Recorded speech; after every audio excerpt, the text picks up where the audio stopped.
Welcome into the PFF NFL Daily and happy Thanksgiving to all of our dedicated listeners. We appreciate all of you. And today we're just going to ramble about whatever's happening today on Thanksgiving. There's 3 football games. We already covered them a little bit on the PFF NFL podcast. We have more information about some injury reports, but it's Thanksgiving. Let's just have some fun. So, family, friends, and the whole deal. Sam, happy Thanksgiving. It's like your 5th Thanksgiving here. Any special plans?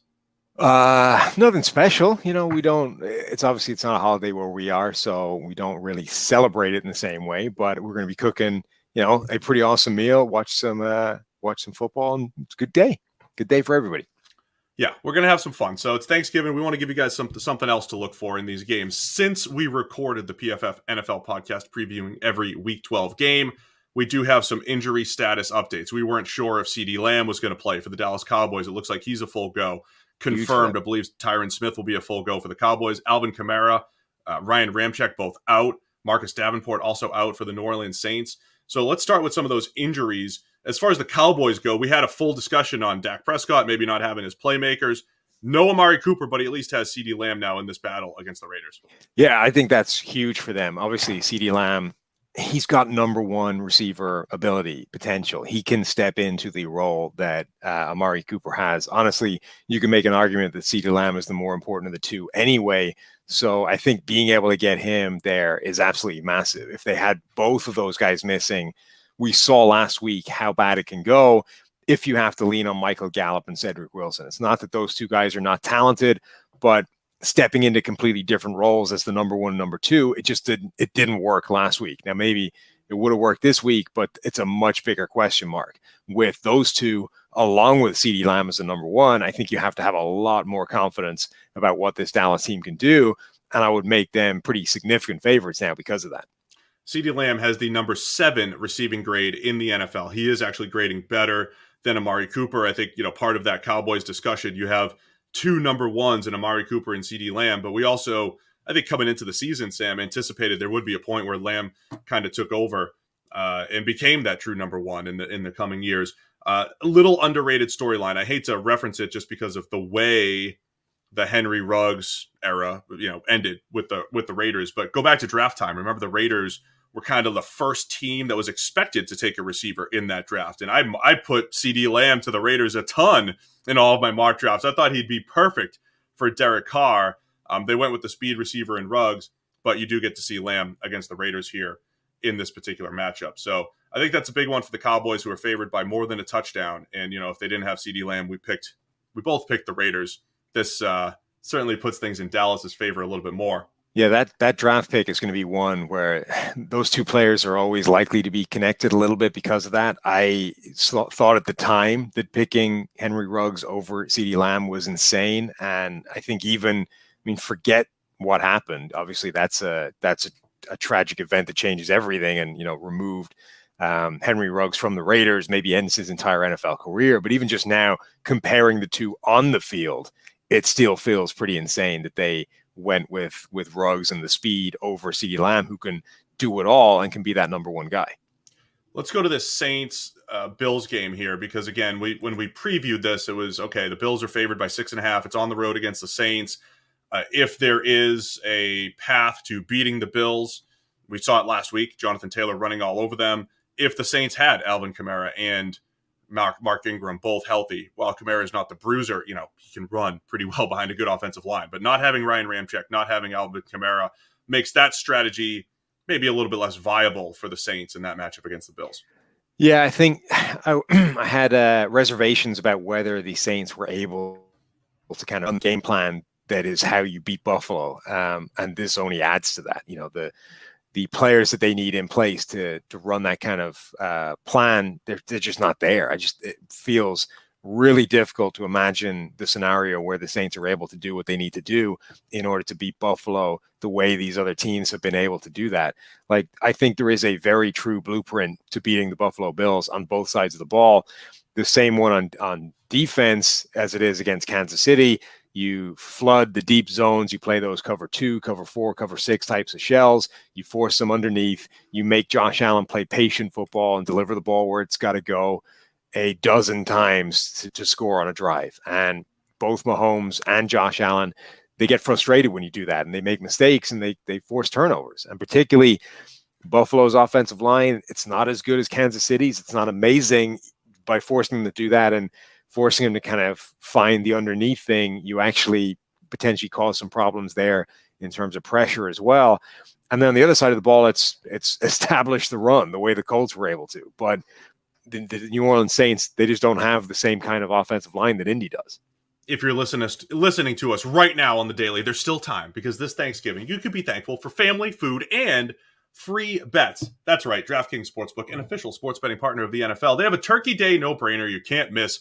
New customers can bet just $1 on any Thanksgiving NFL game, so do it right now. And you can win $100 in free bets if either team just scores a point. That's it.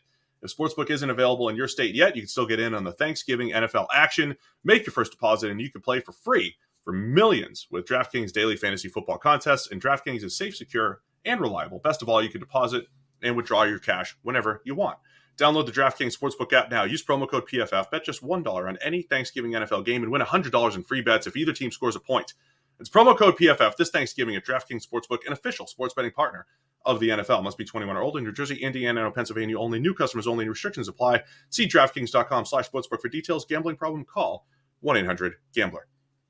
I'm sure there are some people listening to this on their way to see family, to see friends, whoever they're going to see, and they're thinking, man, what's going to happen in that first game? What should I be looking for when the Bears play the Lions? And Sam, I don't have any good answers. All the good players are out for the Bears, including starter Justin Fields. Andy Dalton versus, again, we don't have that final update on Jared Goff. I think he'll be maybe even a game time day of game decision for the Lions, but still not a whole lot to look for in the noon game. Yeah, not a lot to love about this game. I was doing a radio hit earlier where they were saying, give me a reason to love the Lions in this game. Give me something and you're like, yeah, I don't got much. Like there's not a ton to like. DeAndre Swift is playing well for the Lions at running back. Penei Sewell has been really good once they've switched him to right tackle as well. Like there's the occasional individual player that's worth watching. Darnell Mooney, obviously for the Chicago Bears. There are individuals that are interesting to watch in this game. Seeing this game be a good overall entertaining game, or the overall level of play being really high, feels like a stretch. I will be watching Penei Sewell, who has not given up a pressure since returning back to right tackle. Perhaps we overreacted in the preseason. Believe it or not, we overreacted in the preseason to Penei Sewell playing right tackle and to Jamar Chase not being able to catch the football during the preseason. Both players, the 6th and 7th picks in the draft here, that are 5th and 7th picks in the draft, that we thought were off to slow starts, or maybe the players we had hoped when they did get drafted that high. So I'll be watching a little Penei Sewell. It would have been better if Khalil Mack wasn't out for the season for the Bears. Yes, would have been a little bit better trying to see that matchup with Penei going up against Khalil Mack full time on that side of the ball.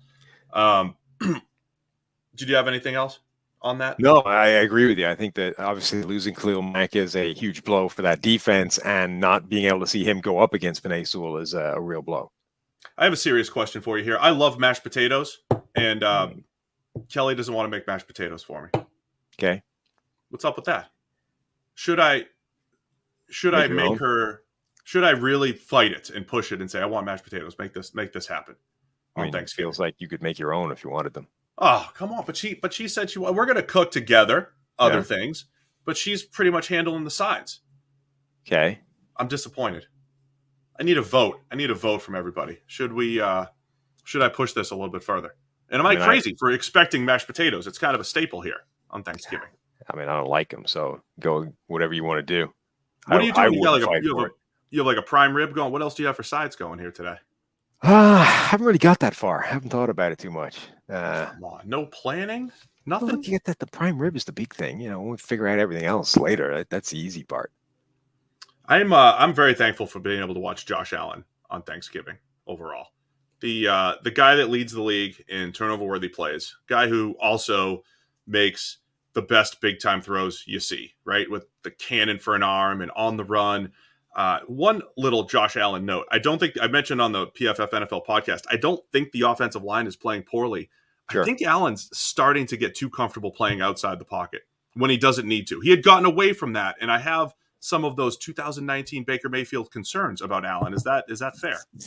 Yeah, and I think this is the issue with all these quarterbacks that are at their best when they're doing all this stuff outside of structure and outside of the pocket and making crazy things happen that most quarterbacks can't do, is I think it's very easy for those guys to lean on that and to get kind of trapped in that way of thinking as this is how I work, this is how I do things. And then all of a sudden, if you find a way of taking those away from them, they struggle a lot to kind of rein it back in and pull themselves back into this, normal, quote unquote, conventional way of playing the game in the pocket without going anywhere crazy, without doing anything nuts. I think that's what you're looking at when you see Mahomes struggle a little bit relative to before, Josh Allen this year, Zach Wilson not being able to play at the same kind of high level he was in college. All these things, I think this is a connection between them all. Keep an eye on Allen tonight. Will he win from the pocket, especially with Marcus Davenport out? It's not a great Saints pass rush this season. Anyway, I'm going to go make myself some mashed potatoes because you inspired me. I'll take care of it myself. Nice. Happy Thanksgiving, everybody. It is the PFF NFL